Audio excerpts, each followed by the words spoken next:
In this video, we will show you how to assemble your GREENWORKS 40-volt cultivator.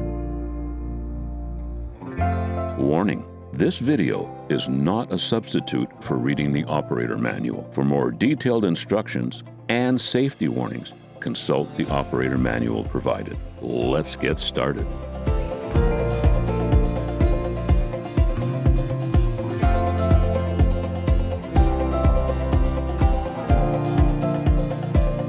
Unpacking. Cut the tape and open the box. Remove the manual along with the packing material and any loose unassembled parts. Carefully lift the cultivator out of the box and set it down. Inspect the unit and its parts to confirm that no damage has occurred. Keep the box and packing material until you have used the product. Assembling the upper handle. The knob and bolt come pre-installed in the handle. Unscrew these items and set aside. Align the holes on the upper and lower handle. Insert the bolts and secure them with the knobs.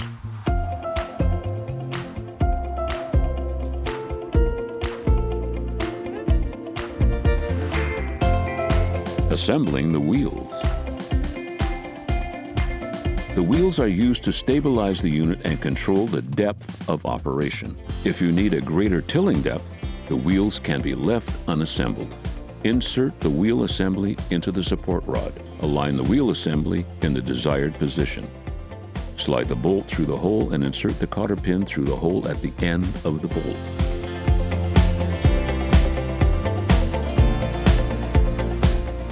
Installing the tines. The cultivator comes with 4 tines.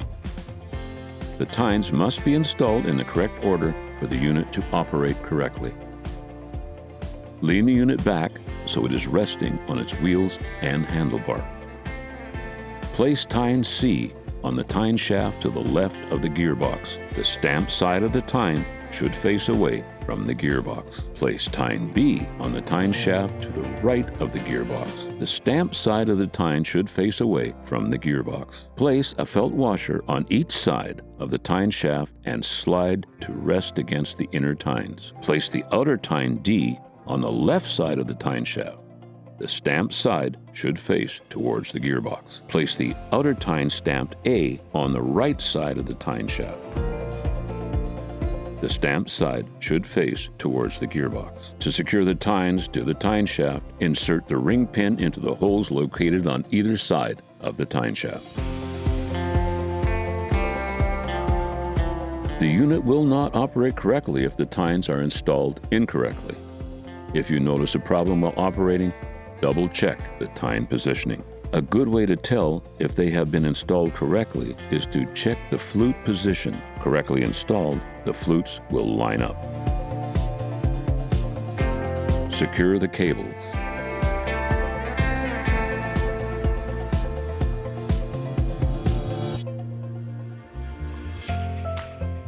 Installing 2 tines. When cultivating in a narrow area, you may find that only 2 tines are necessary. Remove all 4 tines. Place tine A onto the shaft and place tine D onto the other side shaft. Insert the hitch pin into the holes to secure the tines to the tine shaft.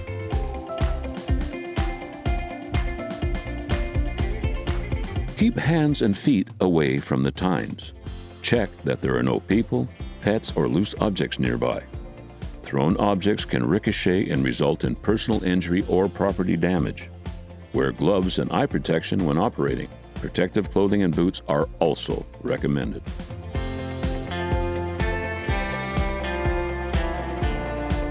The safety switch is on the right-hand side of your cultivator handle.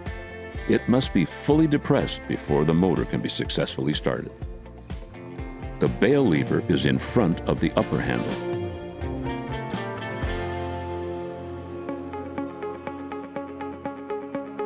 Before starting this product, the battery must be installed. Press and hold the safety switch button. While holding the safety switch button, pull the bail. To stop the unit, release the bail lever.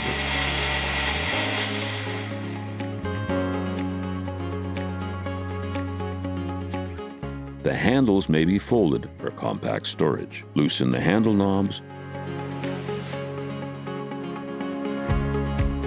and fold the handles forward. Be careful not to pinch the switch trigger cable when lowering the handlebar. To unfold the handles, lift the upper handle into the operating position and tighten the knobs. The cultivator can be used to break up garden soil and prepare a seed bed for planting. Plan to leave enough room between the seed rows to allow for cultivating after the plants have grown, if needed. Remove rocks and roots before using the cultivator. Several passes over the same path may be required to reach the desired depth.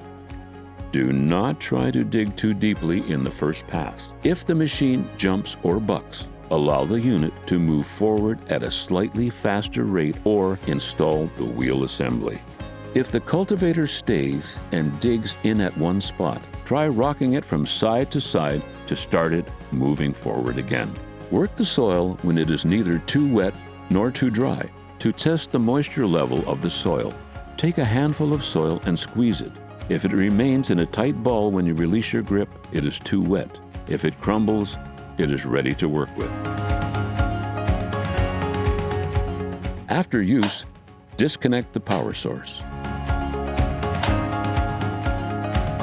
Clean dirt, grass, and other materials from the entire unit using a damp cloth. Wipe the tines with oil or lightly spray them with silicone lubricant to prevent rusting. Examine the machine for damaged, missing, or loose parts such as screws, nuts, bolts, and knobs. Be sure to replace and/or tighten all necessary parts prior to your next use. When not in use, the unit should be stored indoors in a dry, locked location, out of the reach of children. For additional videos on how to maintain and operate your cultivator, proceed to our YouTube page. Properly maintained, your GREENWORKS cultivator will provide you with years of great service. If you have any difficulties or need replacement parts, contact us at greenworkstools.com.